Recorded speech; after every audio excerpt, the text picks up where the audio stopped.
Hello friends, today கருவேப்பிலை ghee dosa எப்படி வந்துட்டு ரெடி பண்ணுறதுன்னு காட்டுறேன். ஸோ பாருங்கள், ஃபஸ்ட்டு நெய் கொஞ்சம் ஊற்றிக்கோங்க. ஸோ கடாயில் நெய் போட்டிருக்கேன். ஸோ லைட்டாக கடுகு உளுந்து பருப்பு,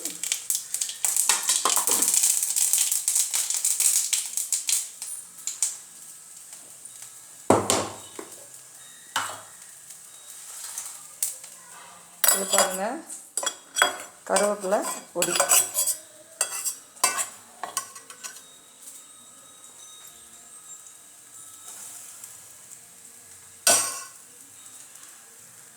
இப்போ அதில் தோசை,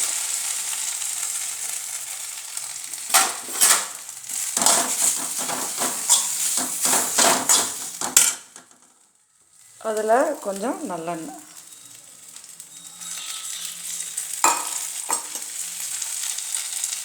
அதில் லைட்டாக சால்ட்டு,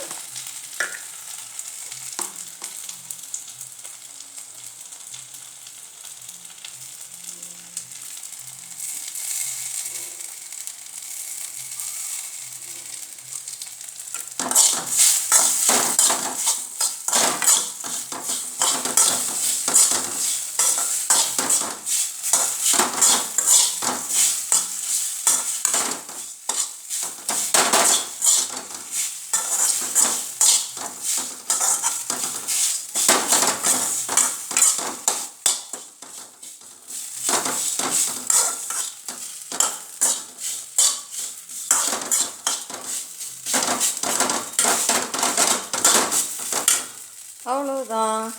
கருவேப்பிலை நம்மளுடைய கீ தோசை ரெடி. இப்போ அடுப்பை ஆஃப் பண்ணிடுங்க.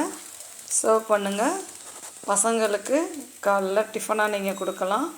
ஸோ இந்த கருவேப்பிலை சாதம் கருவேப்பிலை பொடியில் செய்கிற இந்த கீ தோசை பார்த்தீங்க அப்படின்னா அவ்வளோ ஒரு உடம்புக்கு ஸ்ட்ரென்த்து, ஹேருடைய க்ரோத்துக்கு ரொம்ப நல்லது, ஹீமோக்ளோபினுக்கு ரொம்ப யூஸ்ஃபுல்லாக இருக்கும். நெய் போடுறதுனால நெய்யோட வாசத்துக்கு பிள்ளைங்க நம்மளுடைய இந்த தோசை ஃபுல்லாகவே வந்துட்டு அவங்களுக்கு பிடிச்சி எல்லாத்தையும் சாப்பிட்ருவாங்க. ஸோ டெய்லி ஒரே மாதிரி தேங்காய் சட்னி, தக்காளி சட்னி, மிளகா சட்னி அரைக்கிற இடத்துல இந்த மாதிரி பண்ணி கொடுங்க. உங்களுக்கு வந்துட்டு அடுத்த வீடியோவில் எப்படி கருவேப்பிலை பொடி ரெடி பண்ணுறதுன்றதை காட்டுறேன். Thank you viewers. உங்களுக்கு பிடிச்சிருந்தா லைக் பண்ணுங்கள், ஷேர் பண்ணுங்கள், சப்ஸ்கிரைப் பண்ணுங்கள். Bye.